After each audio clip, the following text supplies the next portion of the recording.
குமரி முனையில் நாம் தமிழர் என்கிற இந்த சிறப்புமிக்க பொதுக்கூட்ட நிகழ்வினை ஒருங்கிணைத்து நடத்தக்கூடிய இந்த பகுதியினுடைய பொறுப்பாளர்களே, எனக்கு முன்பாக இந்த மேடையில் சீரிய முறையில் கருத்துக்களை உங்களோடு பகிர்ந்து கொண்ட மதிப்பிற்குரிய பெருமக்களே, கன்னியாகுமரி சட்டமன்ற தொகுதியினுடைய வெற்றி வேட்பாளர் மரியாதைக்குரிய சகோதரி மரிய ஜெனிஃபர் அவர்களே, மேலும் பெயர் சொல்லி அழைத்து பேச வேண்டுமென்றால் அனைவருடைய பெயரையும் சொல்லி அழைத்து பேசும் அளவிற்கு ஆற்றல் பூண்டு கூடியிருக்கிற பெருமக்களே, இந்நிகழ்விற்கு அனுமதியும் பாதுகாப்பும் வழங்கிய காவல்துறை அதிகாரிகளே, எங்களுடைய பேச்சுகளை குறிப்பெடுக்கிற உளவுத்துறை அதிகாரிகளே, உங்கள் அனைவருக்கும் என் பணிவான வணக்கம்.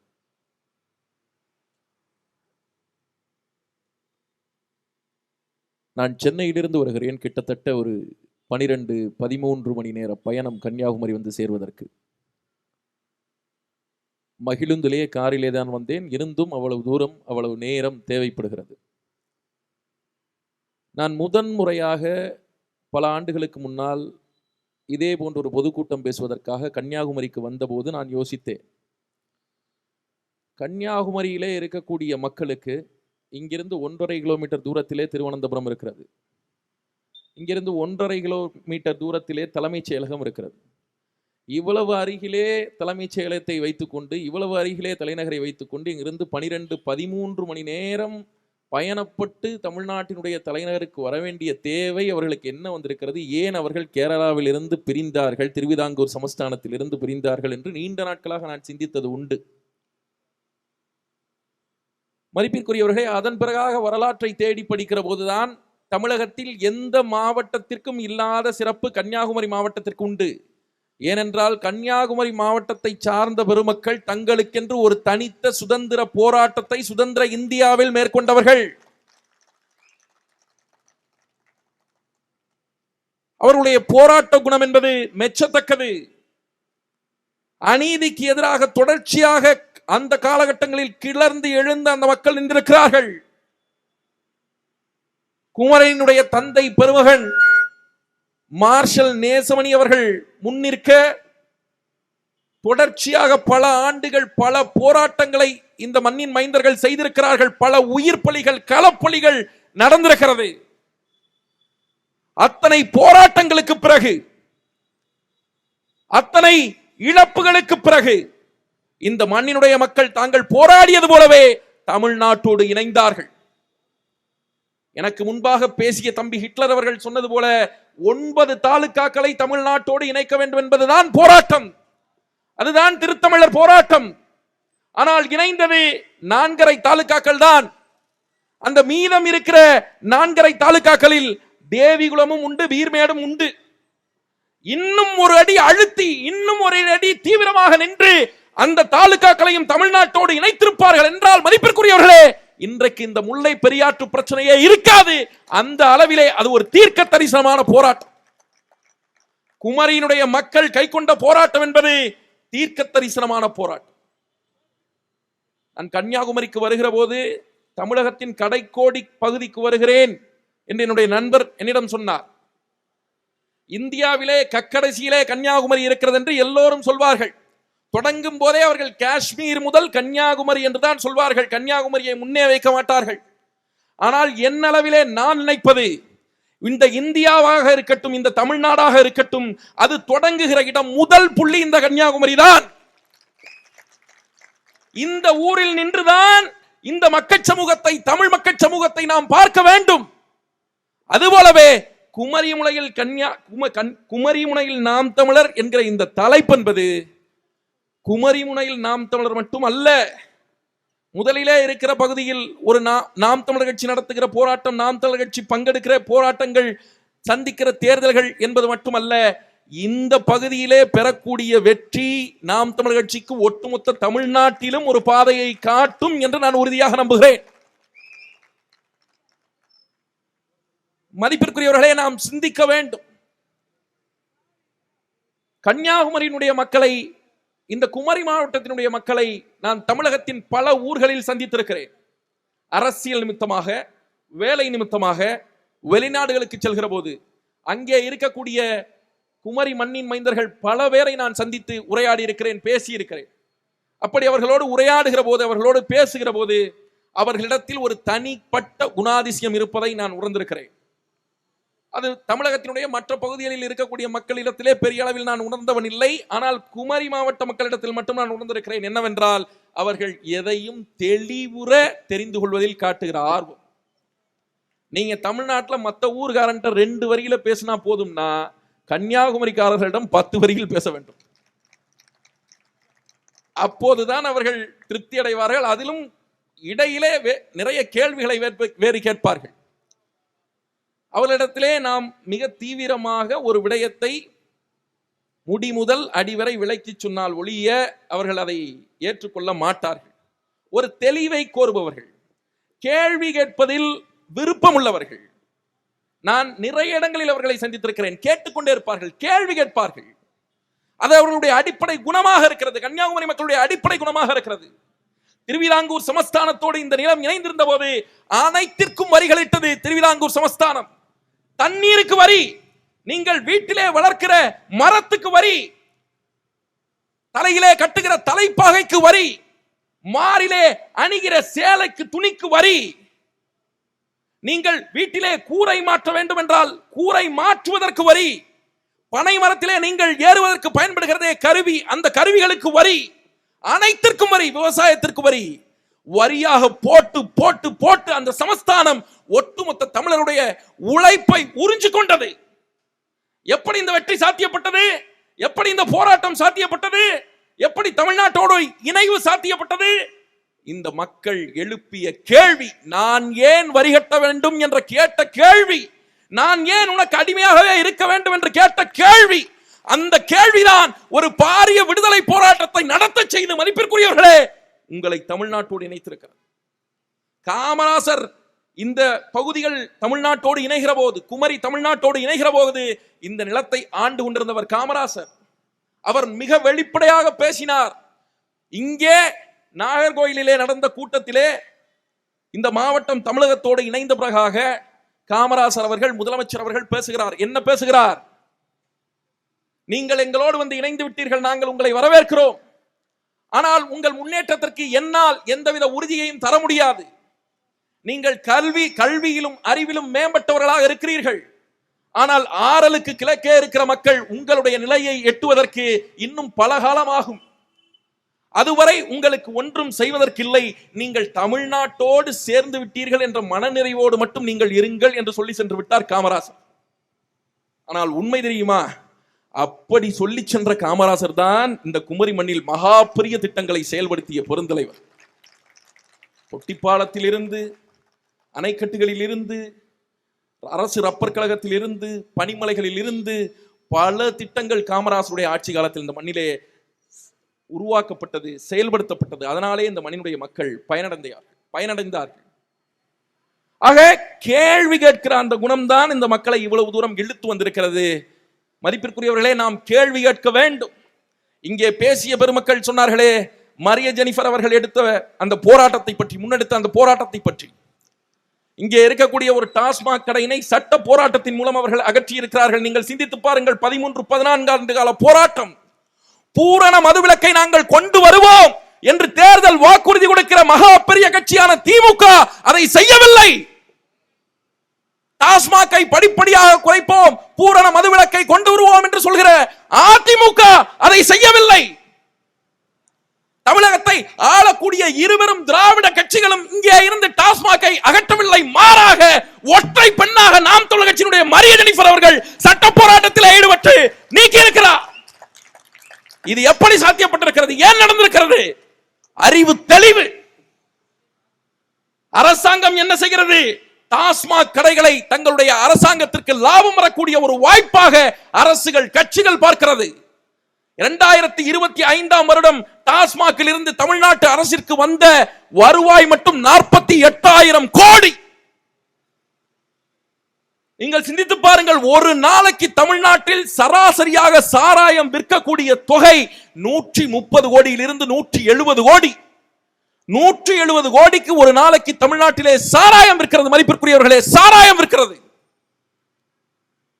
தீபாவளிக்கு 700 கடந்த தீபாவளிக்கு 790 கோடி ரூபாய்க்கு தமிழ்நாடு அரசாங்கம் சாராயம் விற்கிறது. கடந்த பொங்கலுக்கு 725 கோடி ரூபாய்க்கு தமிழ்நாடு அரசு சாராயம் விற்கிறது. பொங்கலுக்கும் தீபாவளிக்கும் விற்பனை குறைகிறது என்றால், உங்களுக்கு தெரிந்து யாரேனும் டாஸ்மாகில் பணியாற்றினால் அவரிடத்திலே கேட்டு பாருங்கள். பொங்கலுக்கும் தீபாவளிக்கும் விற்பனை குறைகிறது என்றால் டாஸ்மாகில் பணியாற்றக்கூடிய ஊழியர்கள் சஸ்பெண்ட் செய்கிறவரை இந்த அரசாங்கம் நகரும். அவர்களை டார்கெட் வைத்து விற்க சொல்லும். கோடிகளில் டார்கெட் வைத்து அந்த டார்கெட்டிற்கு வித்தே ஆக வேண்டும் என்று அவர்களை மன உளைச்சலுக்கு ஆளாக்கும். அப்படி அவர்கள் விற்கவில்லை என்றால் அந்த மாவட்ட கலெக்டர் இருக்கிறாரே, அந்த கலெக்டரை அழைத்து சம்பந்தப்பட்ட அமைச்சர் அவர்கள் மிரட்டுவார்கள், திட்டுவார்கள், அழுத்துவார்கள். எதில் காட்டுகிற ஆர்வம்? சாராயம் விற்பதில் காட்டுகிற ஆர்வம். சாராயம் விற்பதை ஏன் இந்த அரசாங்கம் நிறுத்த மாட்டேன் என்கிறது? சாராய கடைகளில் இருந்து 48,000 கோடி வருமானம். சாராயத்தை தயாரிக்கக்கூடிய தொழிற்சாலைகள் இருக்கிறதே, டாஸ்மாகிற்கு சாராயம் வருகிறதே, சாராயத்தை அனுப்பி வைக்கிறதே, அந்த தொழிற்சாலைகள் அனைத்தும் தமிழ்நாட்டிலே அரசியல்வாதிகளுடையது. இதே திமுக, இதே அதிமுகவில் இருக்கிற அமைச்சர்மார்களுடையது. விற்கிறவனுக்கே 48,000 கோடி லாபம் என்றால் அதை தயாரிக்கிறவனுக்கு எத்தனை லட்சம் கோடி லாபம் இருக்கும் என்பதை நீங்கள் சிந்தித்து பார்க்க வேண்டும். அந்த டாஸ்மாகிற்கு பக்கத்தில் இருக்கக்கூடிய பார்கள், மணமகள் மன்றங்கள், அதை டெண்டருக்கு எடுக்கக்கூடியவனும் இதே திமுக, இதே அதிமுக காரன். ஆக லட்சம் கோடி ரூபாயை வளம்பொழிக்க செய்கிற டாஸ்மாகை இழுத்து எப்படி அரசு மூடும்? மாறாக இந்த டாஸ்மாக் பிரச்சனையை ஏன் எங்களால் மிகச் சரியாக அணுக முடிகிறது? ஏன் எங்கள் மரிய ஜெனிஃபர் அவர்கள் டாஸ்மாகை இழுத்து பூட்டி இருக்கிறார்கள் என்றால், நாங்கள் வருமானம் ஈட்டக்கூடிய தொழிலாக டாஸ்மாகை பார்க்கவில்லை, மாறாக இந்த சமூகத்தை சீரழிக்கிற கேடாக டாஸ்மாகை பார்க்கிறோம். எங்கள் அக்கா கனிமொழி ஆவு என்றால் வரிந்து கட்டி கொண்டு வந்து விடுவார்.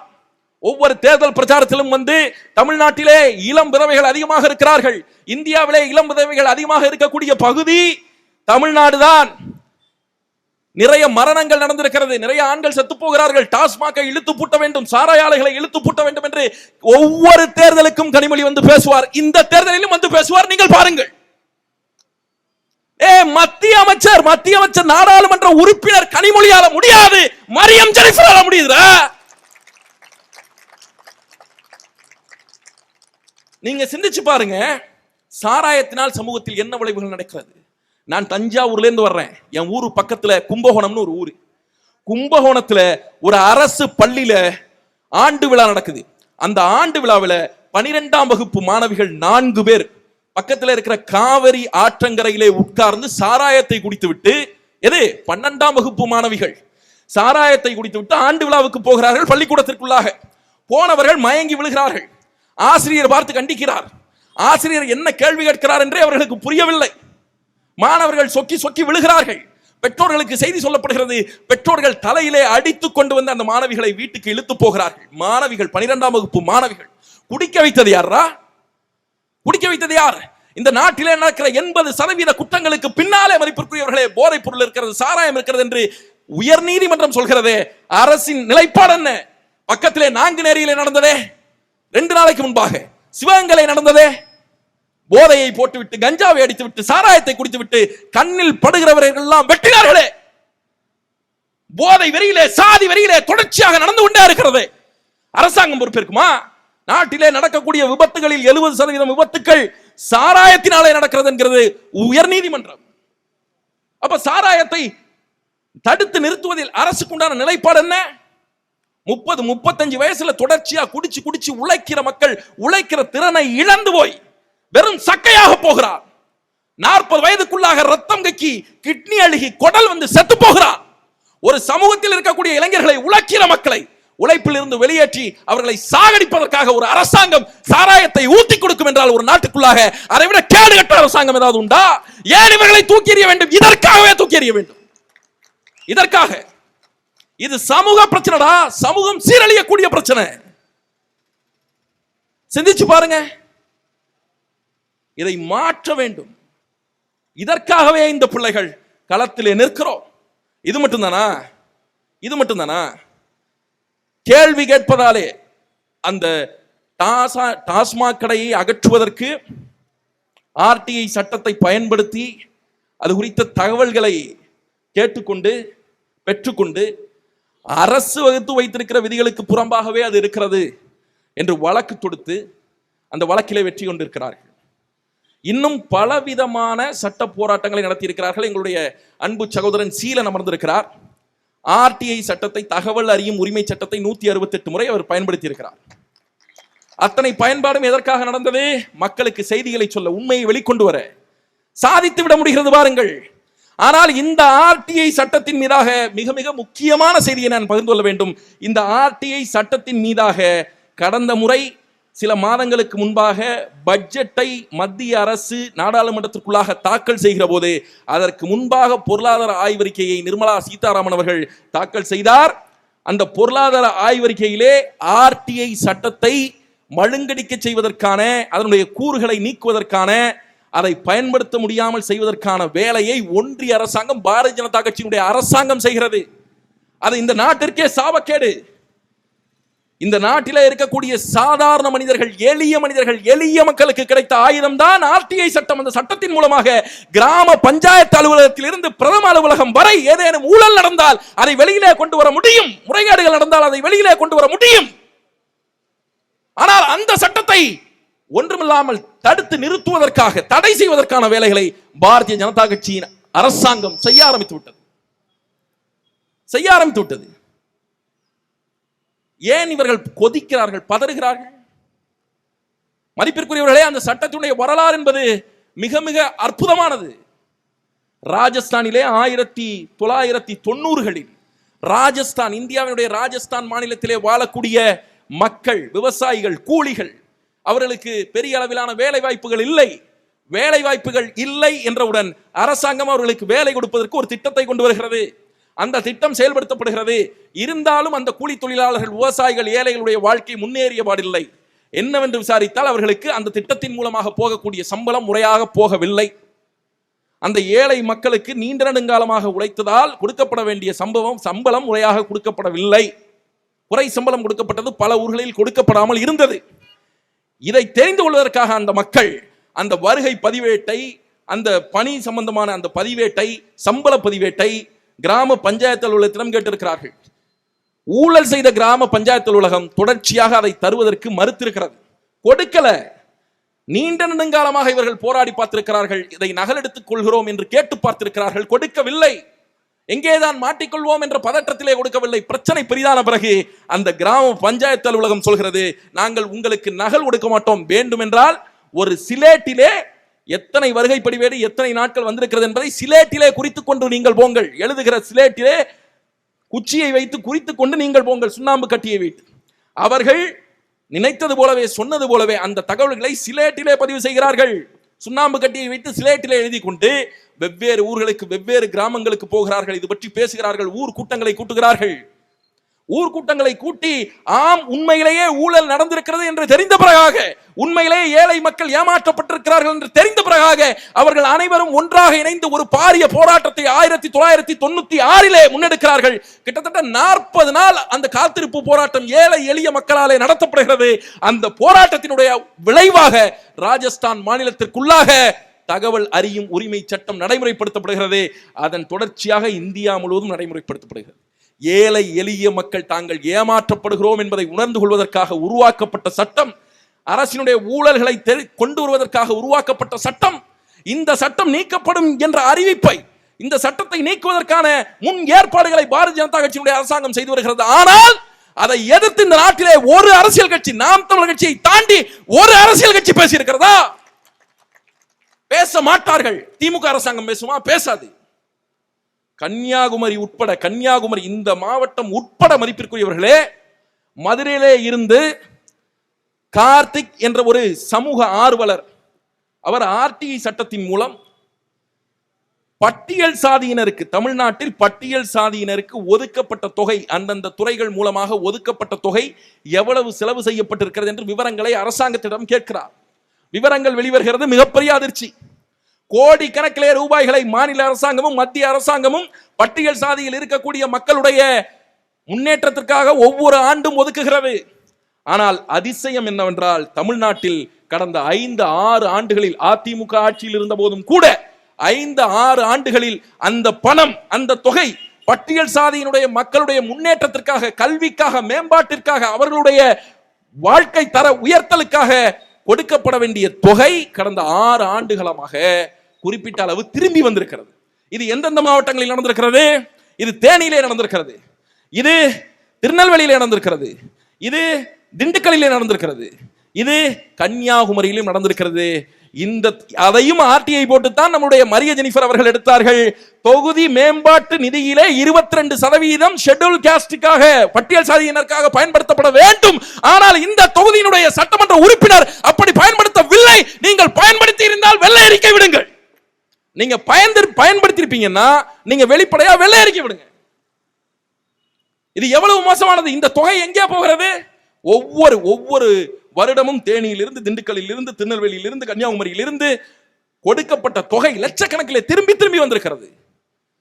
பட்டியல் சாதி மக்கள் வாழ்க்கையில் முன்னேற வேண்டும் என்பதற்காக, வீடு இல்லை என்பதற்காக, நிலமில்லை என்பதற்காக, கல்வி படிக்க வேண்டும் என்பதற்காக, சமூக சமத்துவத்தை நோக்கி மேலே போக வேண்டும் என்பதற்காக அரசாங்கங்கள் திட்டங்கள் வகுக்கிறது. அதற்கு நிதியும் ஒதுக்குகிறது. ஆனால் அந்த நிதி தேவை இருப்பவர்கள் ஒரு பக்கம் இருக்கிறார்கள், நிதி ஒரு பக்கம் ஒதுக்கப்படுகிறது. ஆனால் இந்த நிதி தேவையானவர்கள் கைகளில் போய் சேர்வதில்லை.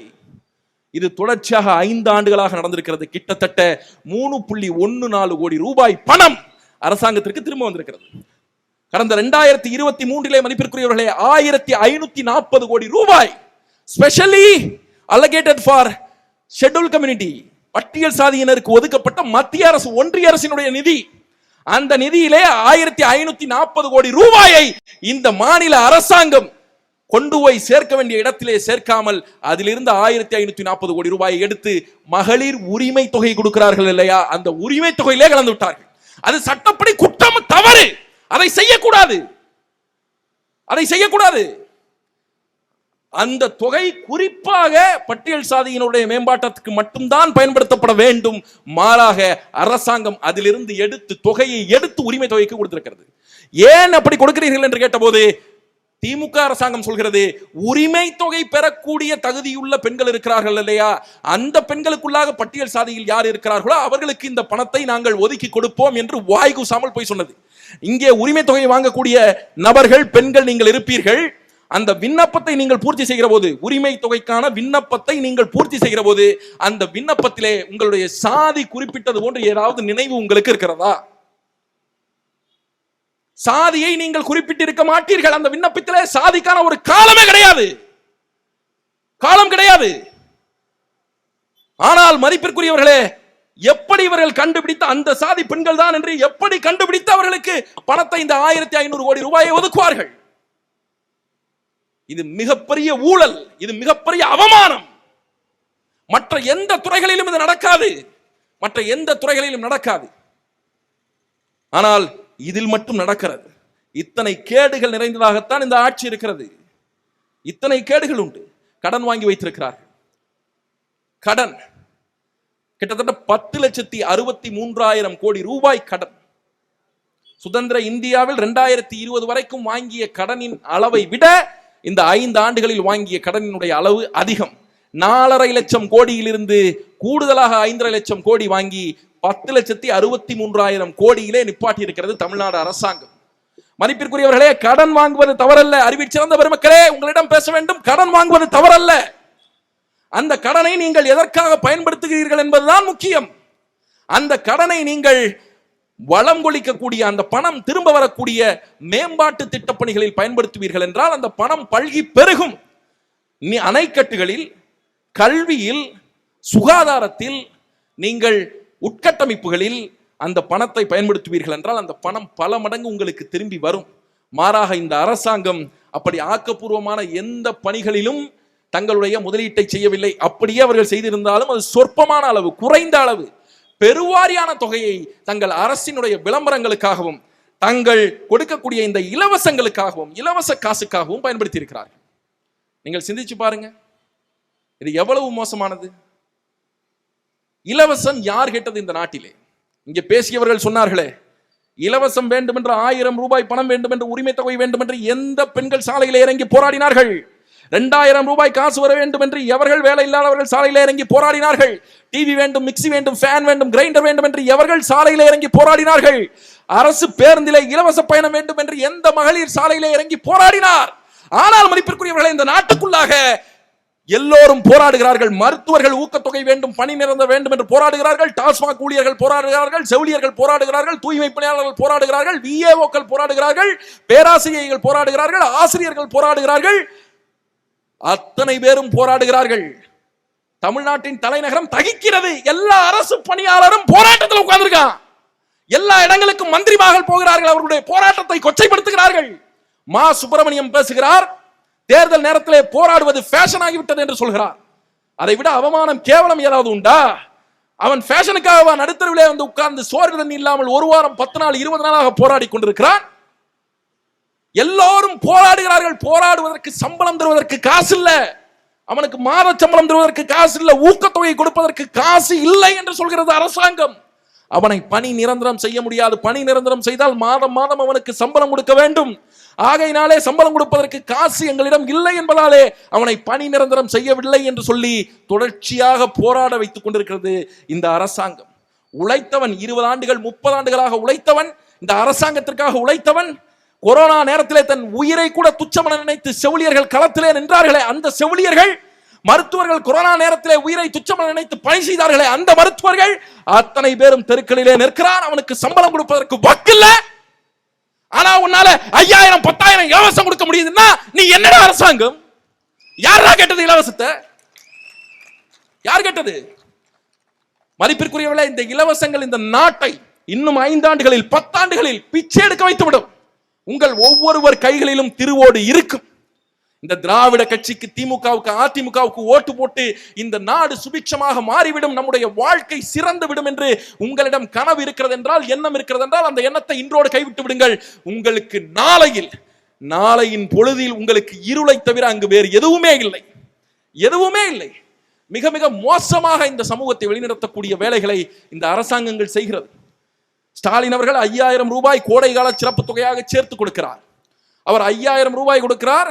நாங்கள் ஆட்சிக்கு வந்தால் 10,000 ரூபாய் கொடுப்போம் என்று எடப்பாடி பழனிசாமி அவர்கள் அறிவிக்கிறார். ஒரு புத்தியுள்ள எதிர்கட்சி தலைவன், ஒரு அறிவுள்ள எதிர்கட்சி தலைவன் இது போல சிந்திப்பானா, அறிவிப்பானா என்று நீங்கள் சிந்தித்து பார்க்க வேண்டும். அதிமுக ஒரு அறிவாளி கூட இல்லையாடா? அதிமுக ஒரு புத்திசாலி கூட இல்லையாடா? ஏண்டா இந்த மாதிரி ஒரு திட்டத்தை கொண்டு வர்றமே, மக்கள் விமர்சிப்பானே, அவன் வாழ்க்கை நாஸ்தியா போகுமேன்னு கொஞ்சம் கூட சிந்திக்க மாட்டீங்களாடா? எடப்பாடி பழனிசாமி கம்பராமாயணத்தை எழுதியது சேக்கிலார்னு சொல்லும் போதே நாங்க சுதாரிச்சிருக்கோம்டா. இங்க பாரு, கம்பராமாயணம் வால்மீகி ராமாயணம்னு 2 இருக்கு. பேர் மறந்துடக்கூடாதுன்னு தான் ராமாயணத்துக்கு முன்னாடியே வால்மீகி ராமாயணம்னு தனியாவும் கம்பராமாயணம்னு தனியாவும் வச்சிருக்கிறான். எழுதவன் பேர் முன்னாடி இருக்கு. என்ன இதுவே தெரியாம கம்பராமாயணத்தை எழுதினது சேக்கிலார் தான் எடப்பாடி பழனிசாமி சொல்றாரு. அடுத்து இப்ப அவர் முதலமைச்சர் ஆகணுங்கிறதுக்காக தேர்தலில் நிக்க போறாரு. நான் உங்களிடத்துல அறிவார்ந்த குமரி மக்களிடத்துல கேட்கிற கேள்வி ஒன்றே ஒன்றுதான். இந்த பகுதியிலும் அண்ணன் தளவாய் சுந்தரம் அவர்கள் அதிமுக சார்பிலே போட்டி போட போகிறார். நான் உங்களிடத்துல திறந்த மனதோடு ஒரு கேள்வியை கேட்கிறேன். கம்பராமாயணத்தை எழுதியது கம்பர் தான் என்று உங்களுக்கு தெரியும் தானே? வால்மீகி ராமாயணத்தை எழுதியது வால்மீகி என்று உங்களுக்கு தெரியும் தானே? இது 2ம் தெரிந்த அறிவாளியான வாக்காளர் நீங்கள். இதில் எதுவுமே தெரியாத முட்டாளுக்கா உங்களுடைய ஓட்டு என்பதை நீங்கள் சிந்தித்து பார்க்க வேண்டும். சிந்தித்து பார்க்க வேண்டும். சிந்தித்து பார்க்க வேண்டும். இத அதிமுக காரனுக்கு இந்த திட்டத்தெல்லாம் யார் சொல்றான்னு தெரியல. ஒரு காலகட்டத்தில் அவங்க மிக தீவிரமாக ஒரு ஃபன் மெட்டீரியலா தமிழகத்தினுடைய அந்த அரசியல் களத்தில் இருந்தார்கள். இன்றைக்கு அந்த இடத்தை தாவேகா என்கிற ஒரு கட்சி கைப்பற்றி இருக்கிறது. எடப்பாடி பழனிசாமியினுடைய ஆட்சி காலத்தில் அந்த 2 பேர் ஓபிஎஸ் இபிஎஸ் 2 பேர் இருந்தாங்கல்ல, அவங்க ஒன்னா சேர்ந்து இருந்தப்ப நடந்த கூத்துகளை நீங்க பார்க்கணும். ரொம்ப காமெடியா இருக்கும்.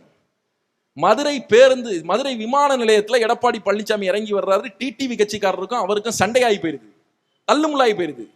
மதுரை மாட்டுத்தாவணி காவல் நிலையத்தில் இபிஎஸ் மேல எடப்பாடி பழனிசாமி அவர்கள் மேல இன்றளவும் வழக்கு இருக்கிறது. நீங்கள் வேண்டுமானால் பரிசோதித்துக் கொள்ளுங்கள். அது என்ன வழக்கு தெரியுமா? மானத்தை வாங்கணுங்கிறதுக்காகவே எடப்பாடி பழனிசாமி அவர்கள் யாரு தமிழகத்தினுடைய முதலமைச்சராக இருந்தவர், எதிர்கட்சி தலைவராக இருக்கிறவர் செல்போனை திருடிட்டார்னு போலீஸ் ஸ்டேஷன்ல கம்ப்ளைண்ட் போட்டது திமுக அரசே. கொஞ்சம் நியாயமா போட வேணாம்டா. செல்போனை திருடுறதாடா எடப்பாடி பழனிசாமிக்கு வேலை, எதிர்கட்சி தலைவருக்கு வேலை. அது பயங்கர புத்திசாலிங்க அந்த கட்சியில. அதுல இந்த செல்லூர் ராஜு அண்ணன் பேசினார்ல, இந்த தர்மக்கோள் போடுறத பத்தி. செல்லூர் ராஜு, இந்த செல்லூர் ராஜு, அதே மாதிரி அண்ணன் ராஜேந்திர பாலாஜி, திண்டுக்கல் சீனிவாசன், இவர் பன்னீர்செல்வம், இந்த மாதிரி ஆட்களுக்கெல்லாம் அந்த காலகட்டத்தில் எங்க மேல மிகப்பெரிய வருத்தம். நாங்க இவங்களை கடுமையா விமர்சிக்கிறோம்னு சொல்லி எல்லாம் தற்கொலை பண்ணிக்கலாம்னு போயிட்டாங்க. சீமான் தம்பிகள் ரொம்ப மோசமா பேசுறாங்க, நம்ம போய் கடல்ல குதிச்சிருவோம்னு ஒன்னா கிளம்பி கடலுக்கு போயிருக்காங்க. 4 பேரும் கார் எடுத்துக்கிட்டு கடற்கரையில போய் காரை நிறுத்திட்டு கடல்ல குதிச்சிருவோம்னு இறங்கி வேகமா போயிருக்காங்க. அப்ப அண்ணன் செல்லூர் ராஜு தான் சொல்லியிருக்காரு, நம்ம போய் கடலுக்குள்ள குதிச்சிட்டோம்னா கார் என்ன ஆகுறது, முதல்ல காரை தள்ளி விட்டுட்டு அதன் பிறகு நம்ம கடல்ல குதிச்சிருவோம்னு ஒரு முடிவு எடுத்து 4 பேரும் சேர்ந்து காரை தள்ளியிருக்காங்க. 1 மணி நேரமா தள்ளியிருக்காங்க, கார் நகரவே இல்லை. என்னடா 1 மணி நேரமா தள்ளியிருக்காங்க கார் நகலறன்னு பார்த்தா, இவங்க புத்திசாலிங்க பாருங்க, முன்னாடி 2 பேர் தள்ளியிருக்கான், பின்னாடி 2 பேர் தள்ளியிருக்கான்.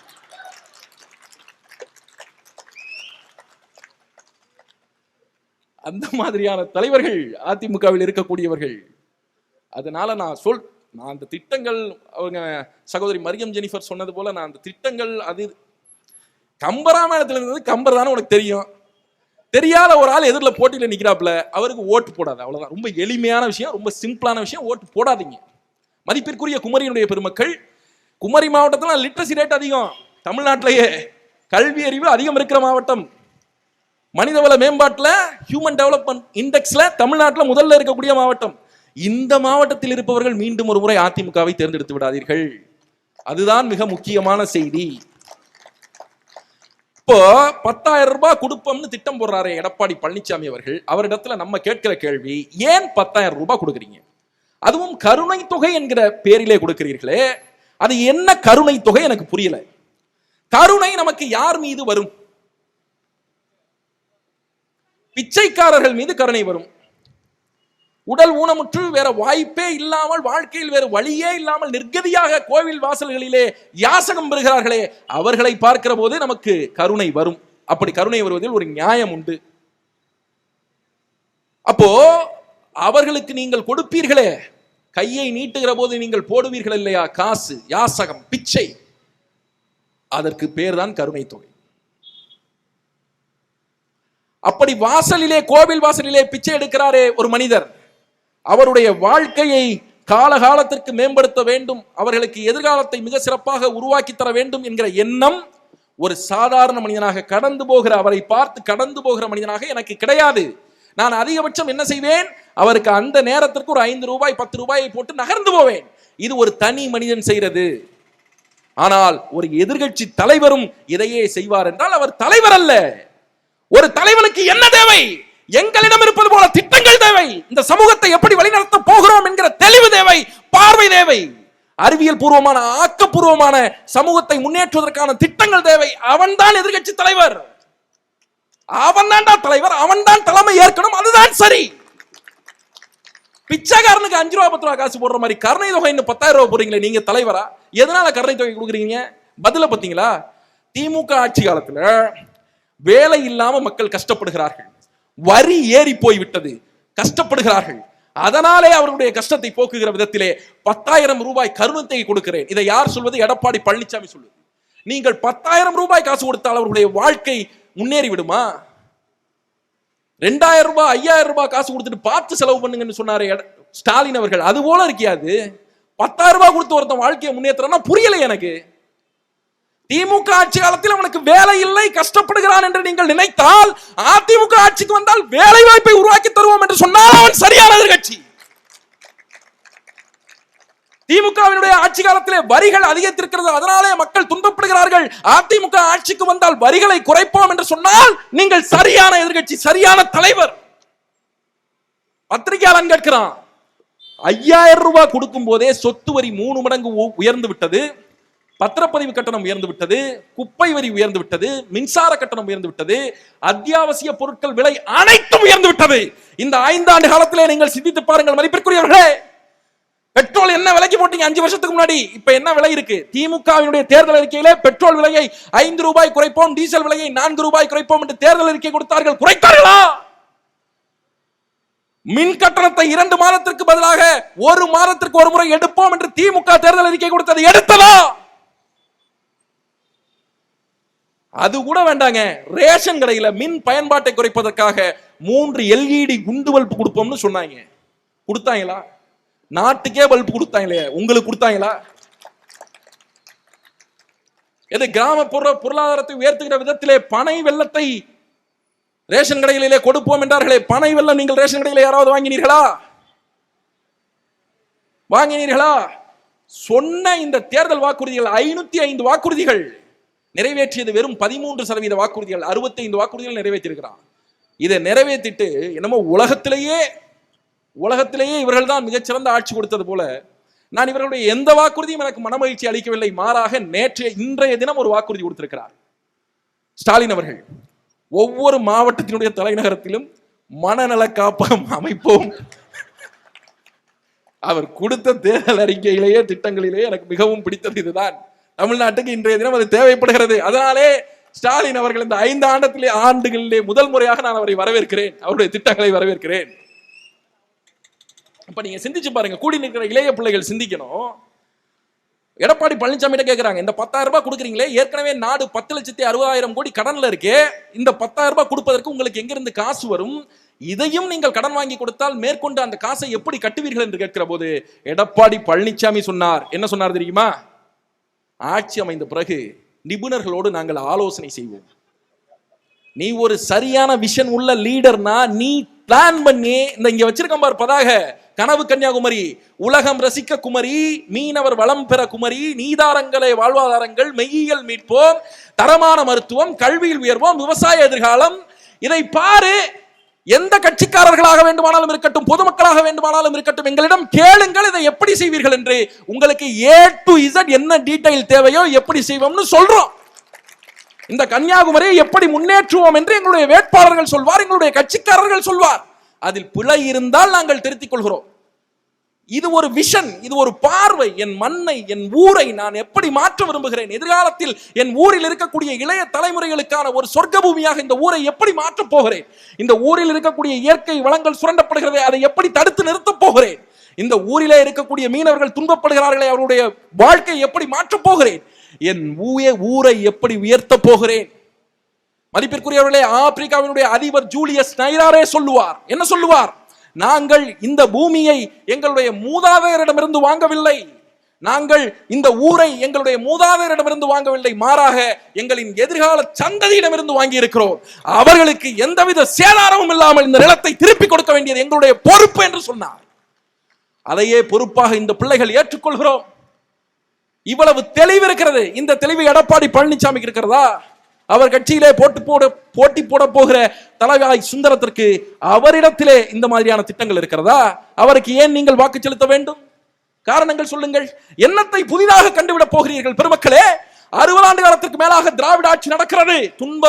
துயரம் கடந்தோம் இல்லை, துன்பம் கடைந்தோம் இல்லை, கண்ணீர் வடித்தோம் இல்லை, கவலைகள் தீர்ந்ததில்லை. பட்டுக்கோட்டை கல்யாண சுந்தரம் தான் பாடினான், ஓரமா கிழிஞ்சிருந்தா ஒட்டு போட்டு கட்டிக்கலாம், இது நடுவால கிழிஞ்சிருச்சு நாகரத்னமே, அதுவும் 4 முளை வேட்டி அடி கனகரத்னமேன்னு சொன்னான்.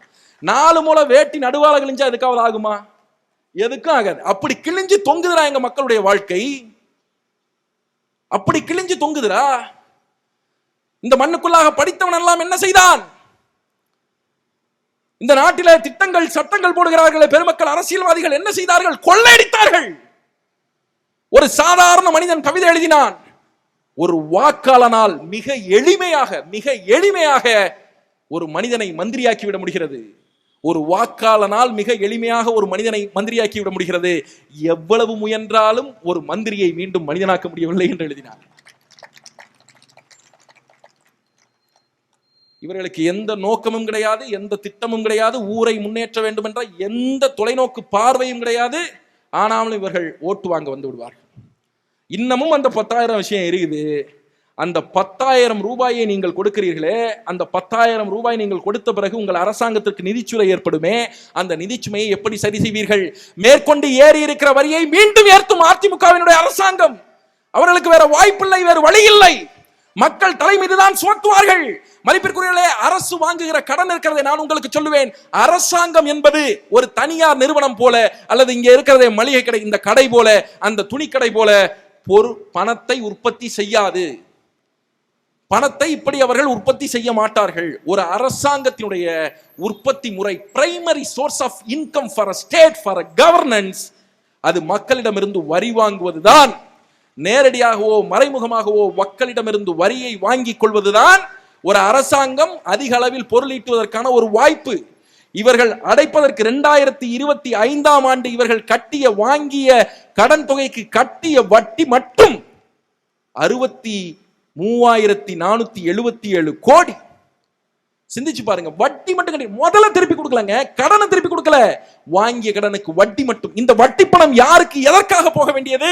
கிராமப்புறங்களிலே ஆரம்ப சுகாதார நிலையங்கள், ஆரம்ப பள்ளிக்கூடங்கள், ஆரம்ப பாடசாலைகள், அந்த பகுதியுடைய மேம்பாடு, இந்த படித்துறை, ஆத்துக்கு படித்துறை கட்டுறது, இந்த மாதிரியான சிறிய சிறிய வேலைகளுக்கு செல்ல வேண்டிய தொகைதான் இந்த 63,000 கோடி.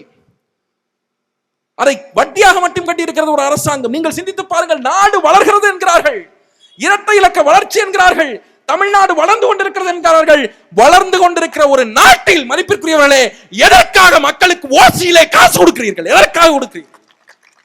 நாடுதான் வளருது இல்லடா, மக்கள் பொருளாதாரம் தான் உயர்து இல்லடா, பிறகு எதற்காக நீங்கள் காசு கொடுக்கிறீர்கள்? ஏன் கொடுக்கிறீங்க? அப்ப என்ன அர்த்தம்? நாடு வளரவில்லை என்பதை நீங்களே ஒத்துக்கொள்கிறீர்கள். பொருளாதாரம் வளர்ந்திருக்கிறது. யாருக்கான பொருளாதாரம் வளர்ந்திருக்கிறது? சந்தைக்கான பொருளாதாரம், முதலாளிகளுக்கான பொருளாதாரம், இந்த அரசியல்வாதிகள் ஊழல் செய்வதற்கான பொருளாதாரம் வளர்ந்திருக்கிறது. எளிய மக்களுடைய அன்றாடங்காட்சிகளுடைய, ஒரு ஆட்டோ டிரைவருடைய பொருளாதாரம் உயர்ந்திருக்கா என்றால் கிடையாது. அந்த பொருளாதாரத்தை உயர்த்துவதற்கான திட்டங்களும் சட்டங்களும் தான் எங்களிடத்தில் இருக்கிறது. அதனாலே நாங்கள் களத்திலே நிற்கிறோம். சட்டத்திட்டங்களை முன்வைத்து, பொருளாதார திட்டங்களை முன்வைத்து நிற்கிறோம்.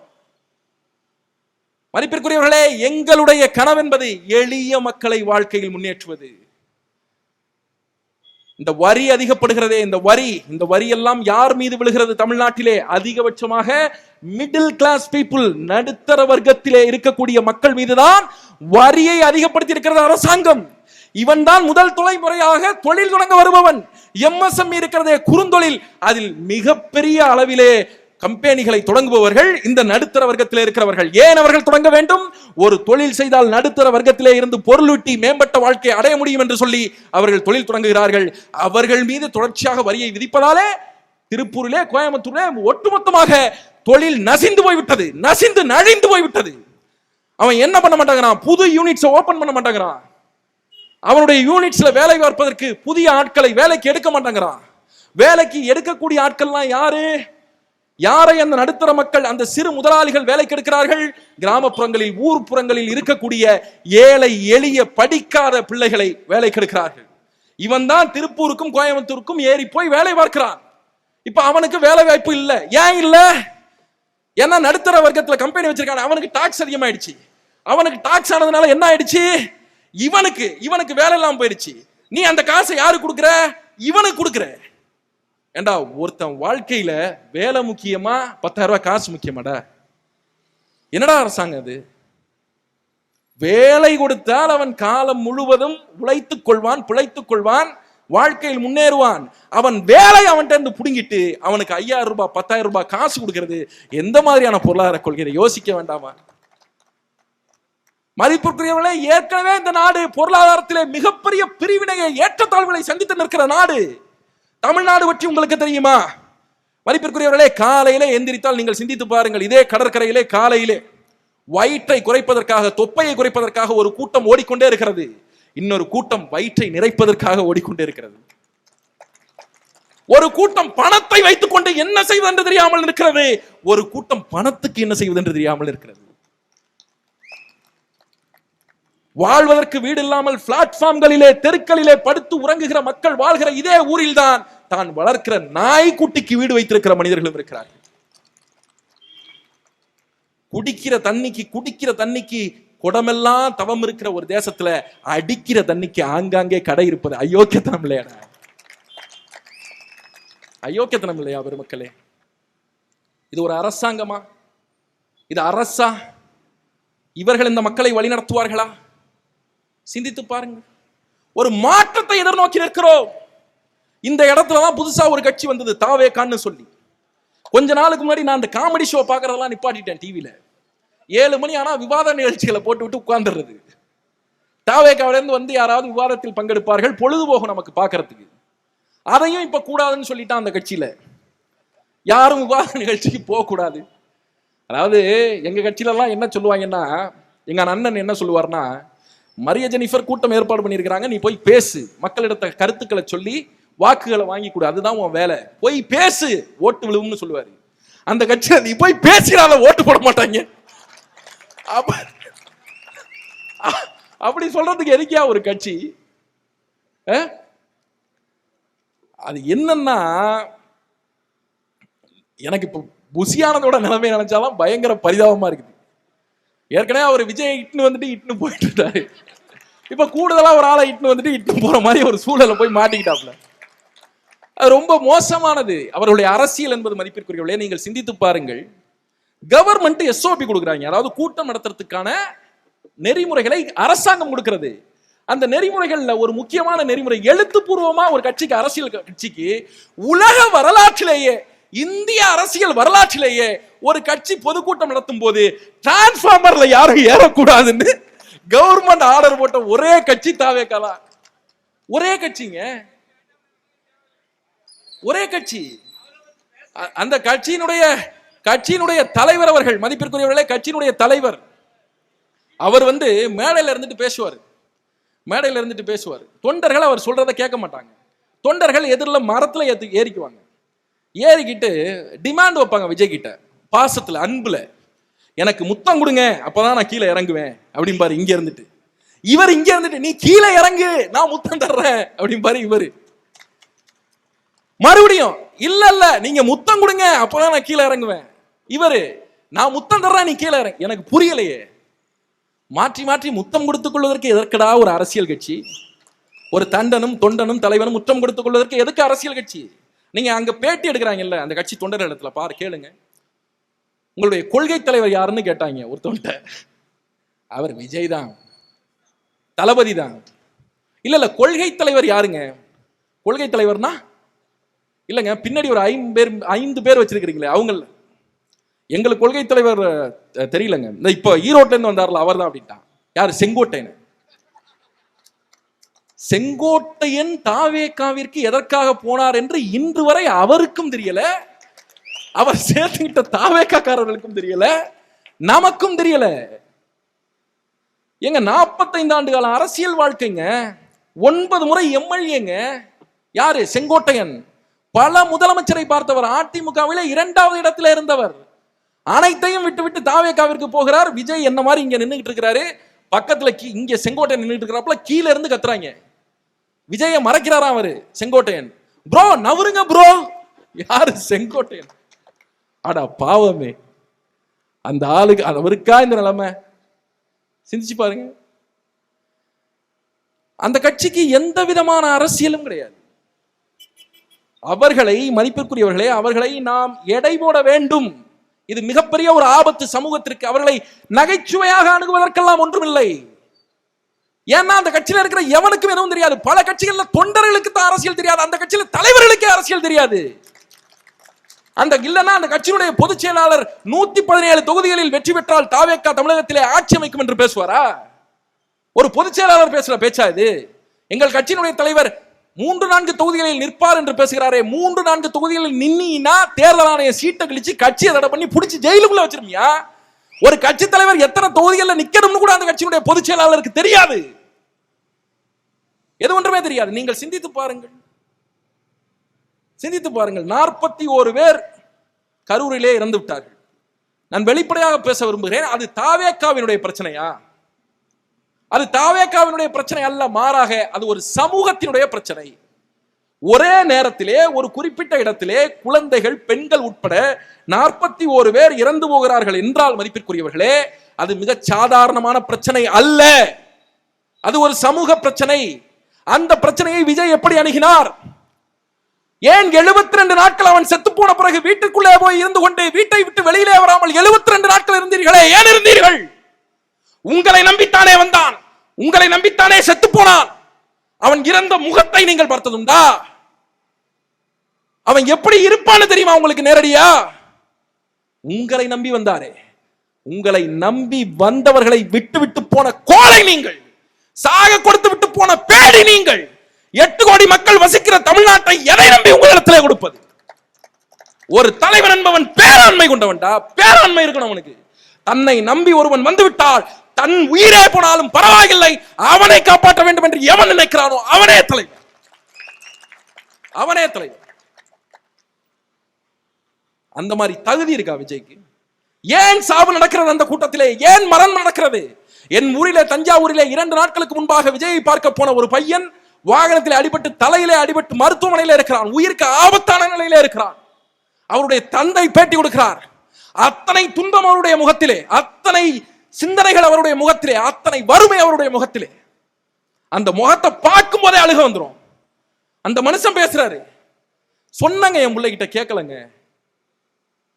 41 வந்து பார்த்தாங்களா? கட்சியில இருந்து எவ்வளவு செலவாகும்? 2 லட்சம் செலவாகும். கட்சியில இருந்து வந்து ஏதாவது பார்த்தாங்களா? 41 பேர் சாகும் போதே வந்து பார்க்காதவங்க அவங்க என் பிள்ளையவா வந்து பார்க்க போறேன்னு. இதுவாடா ஒரு தலைவன் ஒரு சமூகத்துக்கு கொடுக்கிற நம்பிக்கை? இதுவா ஒரு நம்பிக்கை?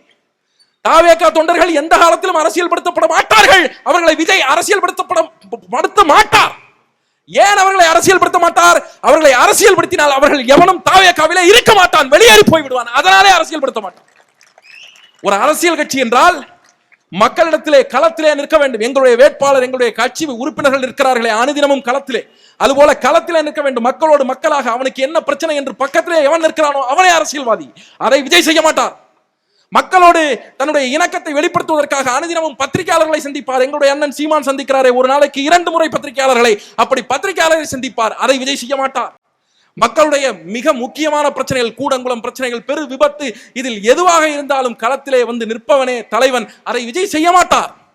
இந்த எந்த அரசியல் நடவடிக்கைகளிலுமே ஈடுபடாமல் ஆட்சியை என்கிட்ட கொடு, முதலமைச்சரை பதவியை என்கிட்ட கொடுன்னா இது எவ்வளவு மோசமானது. இதில் எதையுமே நீங்கள் செய்ய மாட்டீர்கள். உங்களுக்கு தெரிந்த ஒரே அரசியல் கூட்டத்தை கூட்டு, கூட்டத்தை கூட்டு, கூட்டத்தை கூட்டு, கூட்டத்தை கூட்டு. பார்க்கிற மக்கள் நம்மை மிகப்பெரிய சக்தியாக உணர வேண்டும். இவர்களுக்கு இவ்வளவு வலிமையா, இவ்வளவு படையா, கூட்டத்தை கூட்டு, கூட்டத்தை கூட்டுன்னு கொள்கை இல்லாத ஒரு கூட்டத்தை கூட்டி, ரசிக பரப்பான்மையிலே ஒரு கூட்டத்தை கூட்டி அவர்கள் சாவதற்கு காரணமே இந்த விஜய் தான். நான் வெளிப்படையா கூட்டம் சாட்டுறேன், நீ மறுத்து பேசு. நீ ஏண்டா தஞ்சாவூர்ல வந்து ஒன்ன பார்க்க வந்து மண்டையில் அடிபட்டு செத்து போற நிலைமையில ஒருத்தன் கிடக்குறான்டா. உனக்கு கல்யாண நிகழ்ச்சி கேக்குது? கல்யாண நிகழ்ச்சி 41 பேர் செத்து போயிட்டா மலேசியாவில் போய் உனக்கு ஆட்டம் கேக்குது? ஆட்டம் கேக்குது. இவர்கள் இந்த சமூகத்திற்கு ஏற்படக்கூடிய மிகப்பெரிய ஆபத்து. இவர்கள் கைகளிலே இந்த நாடு சேர்க்கக்கூடாது. அதிமுக, திமுக இவர்களுக்கு மாற்று தாவேகா ஒருபோதும் அல்ல. அவர் ஒரு அரசியல் தலைவரே இல்லை. தாவேகாவை ஆதரிப்பது, தாவேகாவிற்கு வாக்கு செலுத்த வேண்டும் என்று நினைப்பது மனிதர்களிடையே இருக்கக்கூடிய குரூரமான எண்ணங்களுக்கு தீனி போடுவது மாதிரியான காரியம். அதை ஒருபோதும் செய்யக்கூடாது. பொதுமக்கள், உங்கள் வீட்டிலே பிள்ளைகள் இருந்தால் பிள்ளைகளிடத்திலும் சொல்லுங்கள், அதை செய்யக்கூடாது என்று சொல்லுங்கள். பிள்ளைகளுக்கு விவரம் தெரியாது, நாம தான் சொல்லிக் கொடுக்கணும். உறுதியா சொல்லுங்க. மதிப்பிற்குரிய ஆக மாற்றாக நாம் தமிழக கட்சியிலே இந்த பிள்ளைகள் நிற்கிறோம். இந்த கன்னியாகுமரி சட்டமன்ற தொகுதியினுடைய வெற்றி வேட்பாளராக எங்களுடைய மதிப்பிற்குரிய சகோதரி மரிய ஜெனிஃபர் அவர்கள் இந்த தொகுதியிலே போட்டியிடுகிறார்கள். கனவு கன்னியாகுமரி என்கிற மகாபெரிய திட்டத்தோடு இந்த தொகுதியிலே களம் காண்கிறார்கள். உங்களுடைய பெருவாரியான வாக்குகளை நீங்கள் அவர்களுக்கு செலுத்த வேண்டும். அவர்களை வெற்றியடைய வைக்க வேண்டும். தன்னலமற்று பல வழிகளிலே, பல வகைகளிலே பொருளீட்டக்கூடிய வாய்ப்பிருந்தும், பல நாடுகளிலே வேலை பார்க்கக்கூடிய வாய்ப்பிருந்தும், பல எம்என்சிஸ் அவரை வேலைக்காக தொடர்ச்சியாக அழைத்த போதும், பல லட்சங்களில் சம்பளம் இருந்தும் அதையெல்லாம் விட்டுவிட்டு மண்ணுக்காக, மக்களுக்காக வந்து நிற்க வேண்டும் என்று நிற்கிறாரே, அதுதான் மிக முக்கியமானது. அந்த எண்ணம் தான் முக்கியமானது. நான் ஒரு விடயத்தை கவனித்தேன் இதே மேடையிலே. வெளிப்படையாக அதை பல ஆண்கள் செய்ய மாட்டார்கள். மரிய ஜெனிஃபர் அவர்கள் மேடையிலே வந்து நின்றார். அவருடைய உயரம் போதவில்லை, மைக் கீழே இருந்தது. வேகமாக தீபக் வந்தார், ஒரு பலகையை எடுத்தார், போட்டார், நிற்க சொன்னார். உண்மையிலேயே மனைவி உயருவதில் எவ்வளவு அக்கறை கொண்ட ஒரு மனிதர் அந்த மனிதர். அந்த அக்கறைக்காகவே நீங்கள் வாக்கு செலுத்த வேண்டும். பெருமக்களே, திட்டங்கள் உண்டு, கனவுகள் உண்டு. இந்த நிலத்தை, இந்த ஊரை மாற்றி அமைப்பதற்கான வழிவாய்ப்புகள் உண்டு. அதிகாரம் மட்டும் தான் தேவைப்படுகிறது. அதிகாரம் இல்லாத போதே மிகப்பெரிய நன்மைகளை இந்த மண்ணுக்கு செய்த பிள்ளைகள். அதிகாரம் இருந்தால் மிக சீரும் சிறப்பான முறையில் இந்த ஊரை மாற்ற முடியும். எங்களுடைய தலைவர் யார்? எங்களுடைய தலைவர், தேசிய தலைவர் மேதகுவே பிரபாகரன் அவர்கள் இருக்கிறாரே. 30 ஆண்டுகளுக்கு மேலாக ஈழத்திலே ஒரு மகாபெரிய விடுதலை போராட்டத்தை முன்னின்று கையில் எடுத்த பெருமகன். லட்சக்கணக்கான மாவீரர்களின் உயிர் தியாகத்திலே நித்தம் நித்தம் எண்ணெய் ஊற்றி வளர்க்கப்பட்ட ஒரு விடுதலை போராட்டம். அந்த விடுதலை போராட்டத்தை கைகொண்டு அந்த களத்திலே நின்றாரே அந்த பெருமகன். அவர் களத்திலே நிற்கிற போது உலகத்தின் 54 நாடுகளில் விடுதலை புலிகள் அங்கீகரிக்கப்பட்டு இயங்கி வந்தார்கள். அது தாண்டி பல நாடுகளில் இயங்கி வந்தார்கள். நீங்கள் அந்த புகைப்படத்தை பார்த்திருக்க கூடும். கடைசி நேரத்திலே எங்களுடைய அன்பு பிள்ளை, எங்கள் இளவரசன் பாலச்சந்திரன் அவர்கள், பிரபாகரன் அவருடைய பிள்ளை பாலச்சந்திரன் அவர்கள் மாறிலே குண்டு தாங்கி இறந்து போயிருப்பார். செத்து விடுகிற அந்த புகைப்படத்தை நீங்கள் பார்த்திருக்க முடியும். நெஞ்சை உழுக்கக்கூடிய புகைப்படம் அது. எனக்கு அவர் மீது கோபம் உண்டு, எனக்கு அவர் மீது கோபம் உண்டு. அந்த மனிதன் மட்டும் நினைத்திருந்தால் உலகில் 54 நாடுகளில் எந்த நாட்டிற்கு வேண்டுமானாலும் தன் பிள்ளையை 24 மணி நேரத்தில் அனுப்பி வைத்திருக்க முடியும். தன் வாரிசை காப்பாற்றிக் கொள்ள முடியும். ஆனால் அந்த மனிதன் அதை செய்யவில்லை. என் படையிலே நிற்கிற கடைசி படையணி வீரனுக்கும் என்ன வாய்ப்புண்டோ அந்த வாய்ப்புகள் எனக்கு போதுமானது என்று சமத்துவத்தை முன்னிறுத்தி களத்திலே நின்ற பெருமகன். அந்த பெருமகன் தன்னை போலவே அடுத்தவரையும் பார்த்தார். எங்கள் வேட்பாளரும் நாம் தமிழர் கட்சியினுடைய எங்கள் பிள்ளைகளும் தன்னை போலவே மக்களையும் பார்ப்பார்கள், மக்களைப் போலவே எங்களையும் பார்ப்பார்கள். மரியம் ஜெனிஃபர் அவர்களுக்கு இந்த தொகுதியிலே அறிமுகம் தேவையில்லை. அமெரிக்காவினுடைய அதிபராக இருந்த ரோனால்ட் ரீகன் அவர்கள் ஒரு முறை ஃபுட்பால் பிளேயர் பீலே அவர்களை, கால்பந்தாட்ட வீரர் பீலே அவர்களை அறிமுகப்படுத்தினார். பீலே அவர்கள் மிகப்பெரிய கால்பந்து நாயகன், தி பிளாக் பேர்ல் என்று அவரை சொல்வார்கள், கருப்பு முத்து என்று சொல்வார்கள், கிங் ஆஃப் சாக்கர் என்று சொல்வார்கள். ரோனால்ட் ரீகன் அமெரிக்க அதிபர், உலகத்தை கட்டியாளுகிற அமெரிக்க அதிபர். அந்த அமெரிக்க அதிபர் பீலேவை அறிமுகம் செய்கிற போது இப்படி செய்தார். நான் ரோனால்ட் ரீகன் அமெரிக்காவினுடைய அதிபர், ஆனால் அருகிலே இருப்பவருக்கு அறிமுகம் தேவையில்லை, அவர் உலகறிந்தவர் என்று சொன்னார். அதுபோலவே சொல்கிறோம், மரிய ஜெனிஃபருக்கு கன்னியாகுமரி சட்டமன்ற தொகுதியிலே அறிமுகம் தேவையில்லை. இன்னும் சொல்ல போனால் தமிழ்நாட்டிலே எந்த இடத்திலுமே அவருக்கு அறிமுகம் தேவையில்லை. அவரை அறிமுகப்படுத்த வேண்டிய அவசியம் இல்லை. ஏற்கனவே அவர் களத்தில் நிற்கிறார். அவருடைய வேலைகளை அங்கீகரித்து அவருக்கு வாக்களியுங்கள். அவருடைய வெற்றி கன்னியாகுமரியின் வெற்றி, அவருடைய வெற்றி கன்னியாகுமரி மக்களின் வெற்றி. அதை மனதிலே வைத்துக் கொண்டு எங்களுக்கு வாக்கு செலுத்துங்கள். மதிப்பிற்குரிய பெருமக்களே, எந்நேரமும் எக்காலத்திலும் தேசிய தலைவர் பிரபாகரனின் பிள்ளைகள் உங்களோடு உயிராக உணர்வாக நிற்போம். இந்த உறுதிமொழியை நான் இந்த மேடையிலே உங்களுக்கு வழங்குகிறேன். விவசாயி சின்னத்திலே நீங்கள் போடுகிற ஒவ்வொரு வாக்கும் உங்கள் துயர் துடைக்கும், உங்கள் பிள்ளைகளின் எதிர்காலத்தை மாற்றும். இதற்கு நாங்கள் உறுதி கூறுகிறோம். நன்றி, வணக்கம்.